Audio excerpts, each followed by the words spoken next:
The Vedic oneness and its proof. The Vedic oneness with its proof, as experienced by Diamond and thousands of others in their everyday life without undergoing any kind of hard religious discipline for a long time, as done by Sri Ramakrishna, runs thus. Spontaneously, without the least exertion on his part, a man becomes Samprasada or the Blessed One. God commences manifesting himself in him, and then his life power is collected, rises up from his body or the physical seat into the cerebrum in the form of Paramajyoti or supreme light, and attains Brahmahood, and he shall be distributing his Brahmahood through five elements to the humanity. They shall obtain it without any attempt on their part. This distribution does not take account of any caste distinction or barrier or any opposition of any kind. Thousands corroborate the fact and evince and prove that the Vedic principle is alive and a reality. The Vedic principle accepts only universalism. The Vedic principle does not accept the individual experience, but marches into the midst of the humanity, the living ocean of humanity, and declares at the highest pitch of its voice, Thou art man, thou art woman, thou art boy and girl, and thou art verily the whole humanity. This declaration is not a series of empty vocabularies or exalted poetic ideas, but the Samambonam, wherewith a man proves his attainment of Brahmahood as the places and manifests himself in the heart of each and every member of the humanity, comprising the old and the young, alike as it was so declared thousands and thousands of years ago. Eko ham bahushyam. I am one, but I shall be many, and furthermore it adds, Sada jananam hridaya sannivishta, that is, placed over in the heart of mankind. The above Vedic experience is obtained through the seers who announce it, and man, the Brahma, is but the only recipient of the bliss. Is Vedic oneness the future religion? 1. What is the knowledge of oneness? 2. How does God look? Nobody knows it. Religion is not a creation of fiction. It bears its definite proof.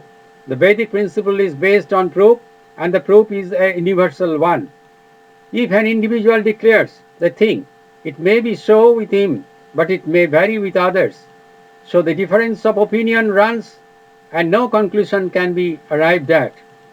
In universalism, thousand experience and the same one, and no disagreement follows.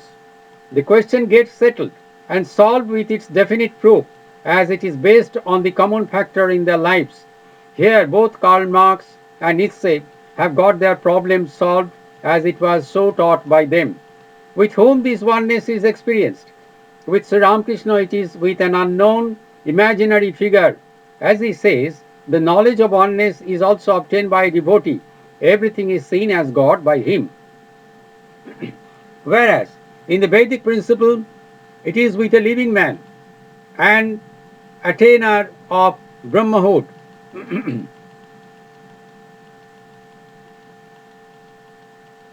Whereas in the Vedic principle, it is with a living man, an attainer of Brahmahood, as he is the perfect one, Sauttama Purusha.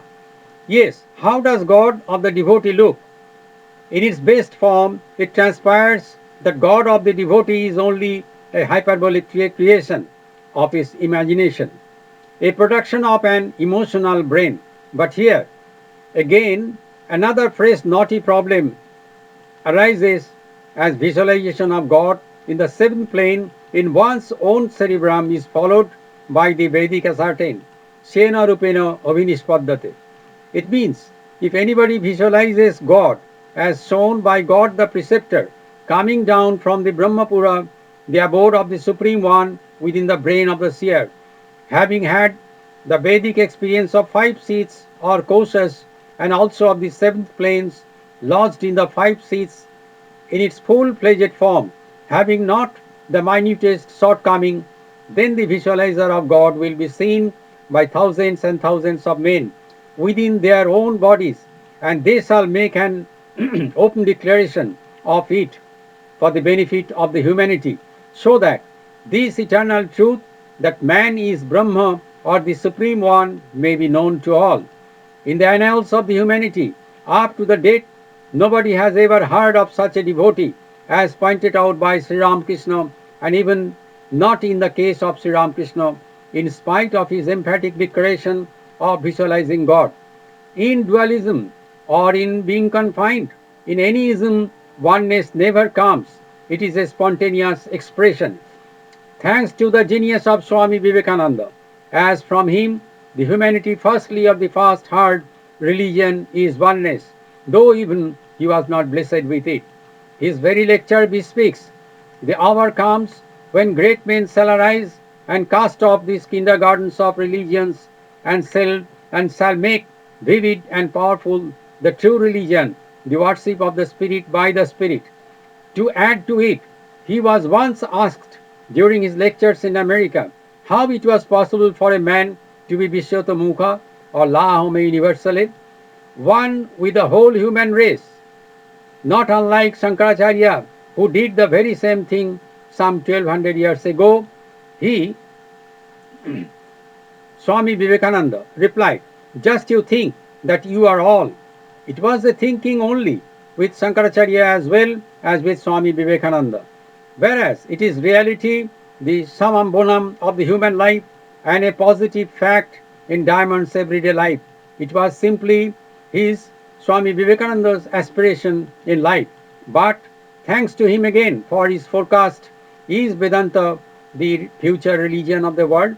Yes, the Vedanta, and the Vedanta alone in its practical aspect in the daily life of each and every member of the human race will bring about oneness, rendering the theory of one world into a reality in the Atmic or spiritual sphere within the hearts of mankind.